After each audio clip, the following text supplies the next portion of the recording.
Good morning Kolkata, আমি নুপুর আর আপনারা দেখছেন মিস ব্রাউনি ডেইজি। আজকে ভীষণ সকাল সকাল ঘুম থেকে উঠে গেছি। মূলত আজকের জন্যই কিন্তু মামা বাড়িতে আসা। আজকে আমার দাদু অর্থাৎ আমার মায়ের যে মামা, তার মৃত্যুবার্ষিকী। সেই উপলক্ষে প্রত্যেক বছর নাম কীর্তন রাখা হয়, আর এই বছর তার সাক্ষী রইলেন আপনারাও। এই হলো আমার দুই মিষ্টি মামাতো বোন তৃষা আর বর্ষা, যে হাই তুলছে ও তৃষা, আর পাশের জন বর্ষা।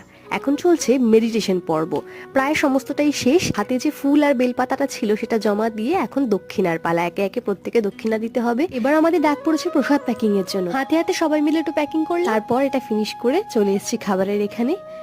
ভীষণ কাকতালীয় ভাবে আমার ভিডিওর মাঝখানে আমার ছোট বোন তার প্রতিভা প্রদর্শন করে দিয়েছে। যাই হোক, ছোট ভাই আর এদিকে দাদা মিলে খাবার পরিবেশন করেছে। এদিকে সাল্লু ভাই লজ্জা পাচ্ছে, আর ইতিমধ্যে বর্ষা তার চশমার একটা ডান্টি ভেঙে ফেলেছে, কিন্তু তাতে তার কোনো দুঃখ নেই। দুপুরবেলার পাত পড়ে গেছে, ছিল খিচুড়ি, পাঁচমিশালি তরকারি, চাটনি, পাঁপড়, মিষ্টি। অসাম ছিল খিচুড়িটা জাস্ট। এবার একটু রেস্ট নিয়ে দেখা হচ্ছে নেক্সট ব্লগে।